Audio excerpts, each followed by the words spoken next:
నీ కనపడిందని నాకు తెలిసింది. నీ కోరిక మానుకో, బ్రతికిపోతావు. లక్ష్మీ నరసింహ.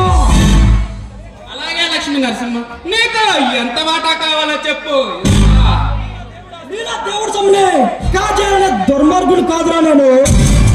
నరసింహ, ఈ పల్నాడు చెంబులో ఈ బొమ్మారెడ్డితో పెట్టుకున్నవాడు మాచర్ల నుండి కారంపూడి వరకు ఏ నా కొడుకు కంటి నిండా నిద్రలేదురా. ఒకప్పుడు మాట నీ నరసింహ ఎంట్రైన తర్వాత నీ ఆటలు సాగలనే హెచ్చరించడానికి వచ్చా. నరసింహ, ఈ బొమ్మారెడ్డి దగ్గరికి వచ్చిన తర్వాత విరోధం పెట్టుకుంటే నిన్ను ఈ భూమి మీద లేకుండా చేస్తారు నా మనుషులు. నీ చేతికి పనిచేసే కిరాయి కొన్నాను కాదు నేను. ఆ భద్రనాథ ఆశీస్సుల్ని పరమాత్మంగా చేసుకుని ఈ రెడ్డి సామ్రాజ్యంలో అడుగు పెట్టా. నరసింహ, మర్యాదగా నా మాటని నాతో చేతులు కలుపు, లేదా ఆ మనుషులు నిన్ను పైలోకానికి పంపిస్తారు. ప్రజల కోసం జీవించేవాడా ఈ లక్ష్మీ నరసింహ. ఇచ్చిన డబ్బుకే ఆశపడే దేవాలయంలో సొమ్ములు కాజేయాలని నీలాంటి దుర్మార్గుల్ని అంతర్జానికి వచ్చిన నరసింహ అన్నయ్య. నరసింహ, ఉడికి రక్తంతో వరకు లేస్తున్నా నీకు మంచి భవిష్యత్తు ఉందిరా. నీకు ఒక తమ్ముడు ఉన్నాడని, వాడు ఈ సిటీలో చదువుతున్నాడు తెలుసు. అలాగే ఈ మధ్య ఒక అమ్మాయి వెంట తిరుగుతున్నావని కూడా తెలుసు అని నా తమ్ముడు వినోద్ నాకు చెప్పాడురా. నా గురించి నీ తమ్ముడు వినోద్ వివరంగా చెప్పే ఉంటాడు. మరోసారి ఆడవాళ్ళ వస్తే వదిలేస్తా. మొదట తప్పుగా మట్టికి క్షమించి వదిలేసా. నరసింహ, నా తమ్ముడు వినోద్ నాకు చెప్పినప్పుడే నీ అంత చూసేవాడిని.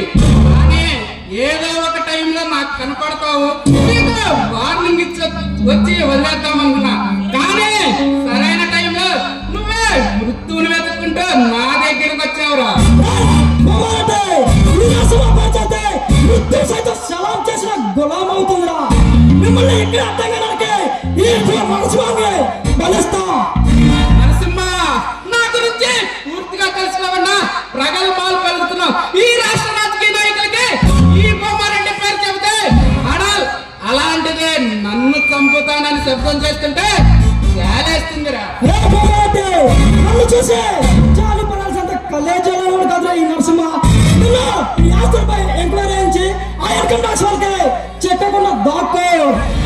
ఏ అధికారి, ఏ ఆఫీసర్ నన్ను ఏం చేయలేడురా. ఇదేమిటి అని అడిగే మనగాడు ఇంకా పుట్టలేదు. ఒక ఆకలిస్తా. నా తమ్ముడు ఇదే ఊరికి వస్తున్నాడు. మీ అందరూ తెలుస్తాడు. మీ పాపాల చట్టంపై ఎంక్వైరీ చేయించి మిమ్మల్ని జైలు పాలు చేస్తాడు. నరసింహ, తినడానికి అలవాటు పడ్డావు పులిండ్రా నేను. అలాంటిది నన్ను చంపదానని శబ్దం చేస్తుంటే చాలా నవ్వుగా ఉందిరా.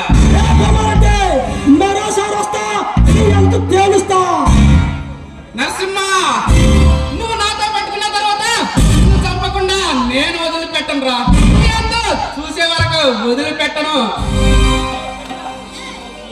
షకీలా, వచ్చే నా తమ్ముడు వినోద్తో విందు చేసుకో.